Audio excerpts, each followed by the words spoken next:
आज इस क्लास में हम लोग लघु हिमालय या मध्य हिमालय के संबंध में पढ़ेंगे। इसके पिछले क्लास में हमने दो क्लास में ट्रांस हिमालय एवं बृहद हिमालय के संबंध में पढ़ा है। उत्तर भारत के पर्वतीय क्षेत्र के अंतर्गत जो चार विभाजन हुए हैं, ट्रांस हिमालय, बृहद हिमालय, लघु हिमालय और वाह्य हिमालय। लघु हिमालय या मध्य हिमालय, वाह्य हिमालय या शिवालिक हिमालय। तो दो के संबंध में हम लोग पिछले क्लास में पढ़ चुके हैं। जो बृहद हिमालय है, इसके संबंध में हम लोगों ने पढ़ा कि इसके अंतर्गत विश्व की अधिक ऊंचाई वाली चोटियां आती हैं और वो वर्ष भर हिम से ढकी रहती है। इसके बाद हम लोग आज इस क्लास में लघु हिमालय, मध्य हिमालय व शिवालिक हिमालय या वाह्य हिमालय के संबंध में पढ़ेंगे। ठीक है, तो आइए अब हम लोग आगे बढ़ते हैं। मध्य हिमालय, जो ये लाल लाइन ऊपर हमने इसको बनाया है आपको समझने के लिए। ये ऊपर ये जो लाल लाइन छोटे छोटे हमने बनाए हैं, ये पर्वत श्रेणियां हैं उसकी, इसकी लघु हिमालय की पर्वत श्रेणियां हैं। ये कश्मीर से लेके इधर अरुणाचल प्रदेश तक। ठीक है, तो फिर इसके संबंध में हम लोग एक एक करके अध्ययन करेंगे। ये देखिए, इसका जो विस्तार है कहाँ है, इसके ऊपर ठीक उत्तर में कौन सा हिमालय है, तो बृहद हिमालय। उसको हम लोगों ने पिछले क्लास में पढ़ा है। बृहद हिमालय एवं शिवालिक हिमालय, बृहद हिमालय एवं शिवालिक हिमालय। तो दोनों के बीच में कौन सा हिमालय है, लघु हिमालय। तो जब भी यह प्रश्न पूछा जाएगा कि लघु हिमालय किन हिमालय के, किस हिमालय के बीच में है, किन किन हिमालय के बीच में है, तो बृहद हिमालय एवं वाह्य हिमालय या शिवालिक हिमालय। ठीक है, अब हम लोग देखते हैं कि इसकी जो चौड़ाई है, इसकी चौड़ाई लगभग 80 से 100 किमी है, 100 किलोमीटर है इसकी चौड़ाई दिया है। और इसकी जो औसत ऊंचाई है, औसत ऊंचाई 3700 से 4500 मीटर के बीच इसकी जो औसत ऊंचाई है, किसकी, लघु या मध्य हिमालय की जो औसत ऊंचाई है। क्योंकि अब धीरे धीरे देख रहे हैं ना कि बृहद हिमालय से इसकी जो औसत ऊंचाई है कितनी है, कम है। ठीक है, बृहद हिमालय कितनी थी, 6100 मीटर, और इसकी कितनी है, 3700 से 4500 के बीच। पूरे हिमालय की कितनी थी, 6000 मीटर। तो इस तरह से ये इसकी जो औसत ऊंचाई है अन्य जो ऊपर के हिमालय हैं, बृहद हिमालय से कम है।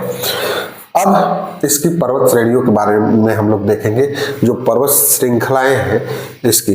तो सबसे पश्चिम में पहले हम चलते हैं इधर कश्मीर की तरफ, कश्मीर और हिमाचल प्रदेश के आसपास। तो सबसे पश्चिम में जो है ये पीर पंजाल है, पीर पंजाल श्रेणी। ठीक है, अब इसकी क्या विशेषता है, ये झेलम और ब्यास के बीच 400 किलोमीटर क्षेत्र में फैला हुआ है। 400 किलोमीटर, पीर पंजाल कितना है, 400 किमी क्षेत्र में फैला हुआ है। ठीक है,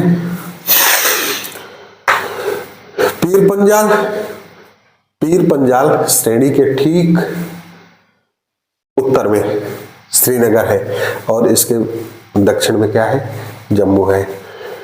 अब इसी श्रेणी में दो दर्रे पाए जाते हैं, दो दर्रे, कौन कौन से, पीर पंजाल, एक तो पर्वत श्रेणी के नाम से ही है, और दूसरा जो है बनिहाल है। तो बनिहाल दर्रे से होके, ये मान लीजिए जम्मू कश्मीर है, तो बनिहाल दर्रे से होकर ही श्रीनगर रास्ता जाता है।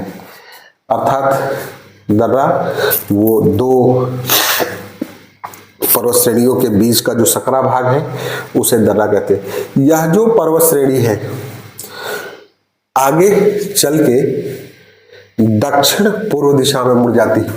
ये देखिए, इधर देखिए ना, ये ऊपर है, ऊपर से दक्षिण और पूर्व दिशा में, दक्षिण पूर्व दिशा में मुड़ी, और आगे चल के इसे धौलाधर श्रेणी के नाम से जाना जाता है।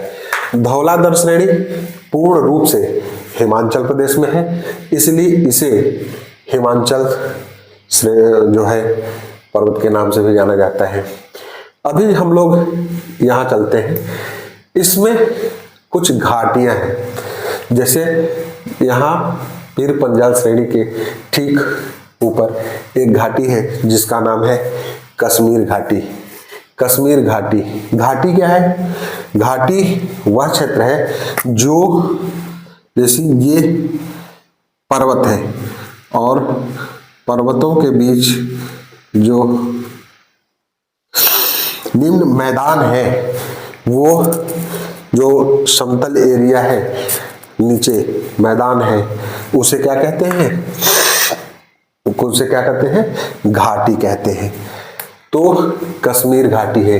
कश्मीर घाटी जो है जिस जम्मू कश्मीर में, जिसका क्षेत्रफल 4900 वर्ग किमी है, लंबाई 150 किमी है, चौड़ाई 80 किमी है और ऊंचाई 1700 मीटर है। ठीक है, अब हम लोग धौलाधर श्रेणी में चलते हैं। धौलाधर श्रेणी जो है हिमाचल प्रदेश में है। इसी जो है श्रेणी में हिमाचल प्रदेश का जो हिमाचल प्रदेश की जो राजधानी है शिमला, इसी धौलाधर श्रेणी में स्थित है। यहाँ देखिए, हम लोग अक्सर प्लानिंग करते हैं कहाँ जाने की, ठंडे स्थान पे। तो ये जो लघु हिमालय की एरिया है, वहाँ बहुत अच्छे अच्छे पर्यटक स्थल हैं। क्यों?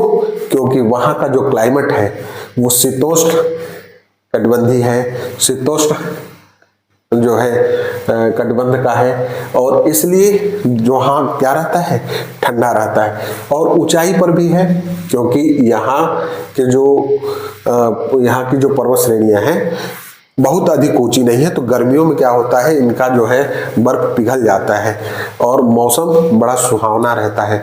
तो हम लोग अक्सर प्लान करते हैं कि इस साल गर्मी में कहाँ चलेंगे, जो है कुल्लू मनाली चलेंगे, शिमला चलेंगे, डलहौजी घूमने का स्थान है हिमाचल प्रदेश में, वहाँ चलेंगे, या फिर उत्तरांचल में मसूरी, रानीखेत, अल्मोड़ा, नैनीताल, इधर जो है घूमने का हम लोग प्लानिंग करते हैं। ठीक है, तो ये सब कहाँ पे स्थित है, इसी लघु हिमालय में स्थित है। ठीक है, आगे जो श्रेणी है, यहाँ जो है घाटी है, कौन सी, कुल्लू और कांगड़ा घाटी है। कुल्लू मनाली का नाम तो आपने सुना ही होगा, क्योंकि कुल्लू मनाली में आप लोग टहलने का प्लान बनाते हैं। तो इस तरह से ये कहाँ है, धौलाधर श्रेणी के आसपास है कुल्लू घाटी। ठीक है, अब ये घाटियां जो है ना, ये जो है घाटी बृहद हिमालय और लघु हिमालय के बीच में है। यहाँ भी देखिए, ये बृहद हिमालय है, बृहद हिमालय और लघु हिमालय, बृहद हिमालय लघु हिमालय के बीच में ये घाटियां हैं। अब ये इसी तरह से मान लो इसको आप, ये बृहद हिमालय है और ये लघु हिमालय है, इसके बीच में घाटियां हैं, बृहद और लघु। ठीक है, ये हिमालय है और ये घाटियां हैं। ठीक है, कुल्लू और कांगड़ा घाटी भी है। अब हम लोग चलते हैं उत्तरांचल में। उत्तरांचल में जो श्रेणी है उसको मसूरी श्रेणी के नाम से जाना जाता है।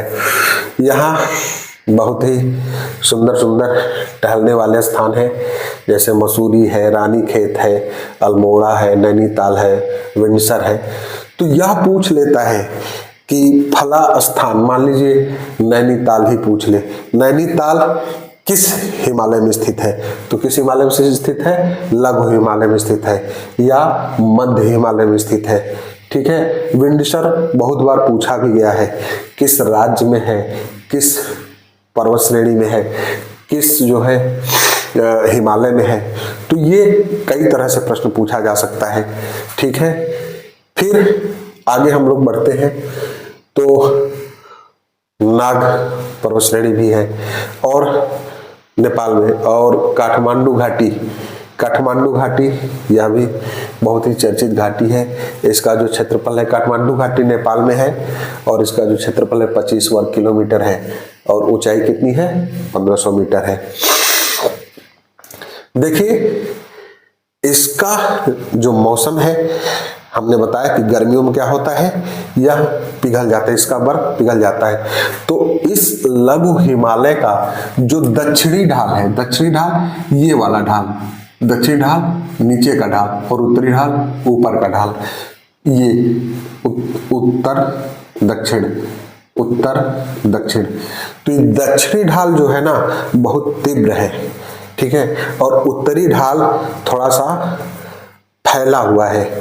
तो जब इस एरिया में ना कोणधारी वन पाए जाते हैं, शीतोष्ण कटिबंध होने के नाते, शीतोष्ण कटिबंधीय होने के नाते इस एरिया में क्या होता है, जो है कोणधारी वन पाए जाते हैं।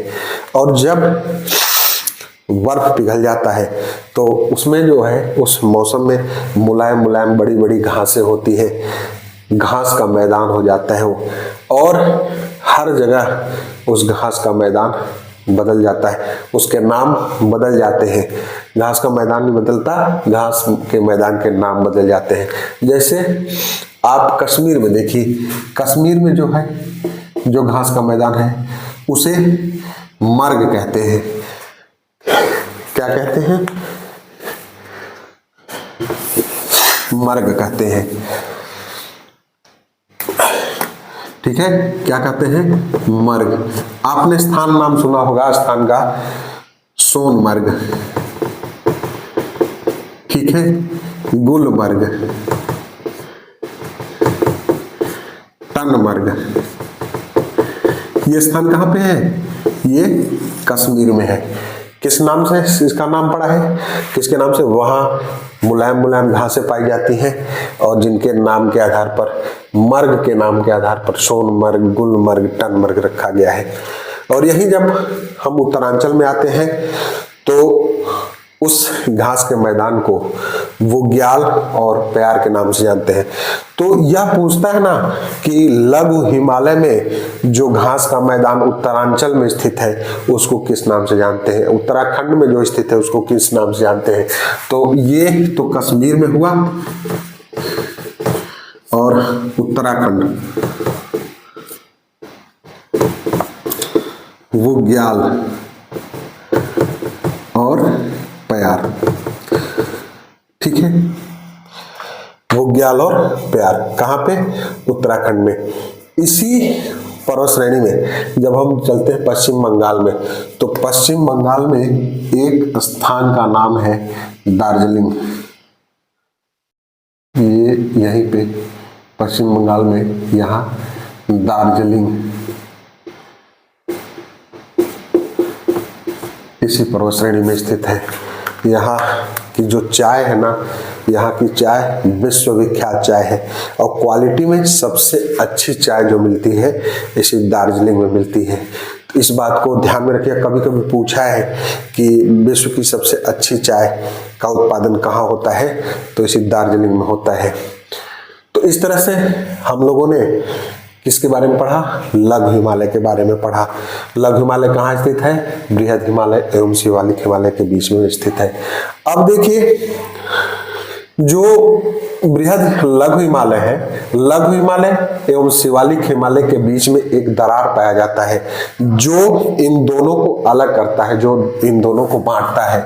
तो वो कौन सा हिमालय है, कौन सा दरार है, वो मेन सीमांत दरार है। ये देखिए जो हमने ये बनाया है टेढ़ी मेढ़ी लाइन, ये वो दरार है, सीमांत दरार है जो शिवालिक हिमालय एवं लघु हिमालय के बीच स्थित है, इन दोनों को बांटता है। अब हमने पिछले वीडियो में बताया ही है कि हिमालय पर्वत का निर्माण कैसे हुआ, और जब दबाव पड़ा तो बीच का भाग फट गया और वो एक दरार का निर्माण कर दिया। तो वो दरार दो पर्वत श्रृंखलाओं को, पर्वत श्रेणियों को क्या करता है, अलग करता है। तो ये समानांतर श्रेणियां हैं, और हमने इस समानांतर श्रेणी में किसको देखा, लघु हिमालय को। अब हम लोग आते हैं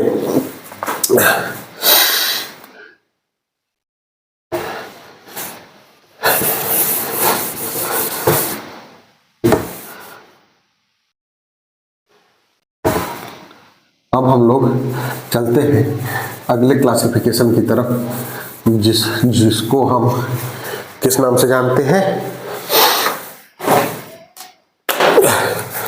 शिवालिक, वाह या शिवालिक हिमालय, शिवालिक हिमालय। यह जो है सबसे नवीन हिमालय पर्वत है। इसका जो निर्माण हुआ है सबसे बाद में हुआ है। अब भी इसका निर्माण हो रहा है, यह रुका नहीं है। धीरे धीरे ये जो है दबाव पड़ते जा रहा है, इसकी चोटियां ऊपर होती जा रही हैं, क्योंकि अभी सर्वे के अनुसार जो एवरेस्ट की चोटी है उसकी ऊंचाई कुछ बढ़ी हुई दिखाई गई है।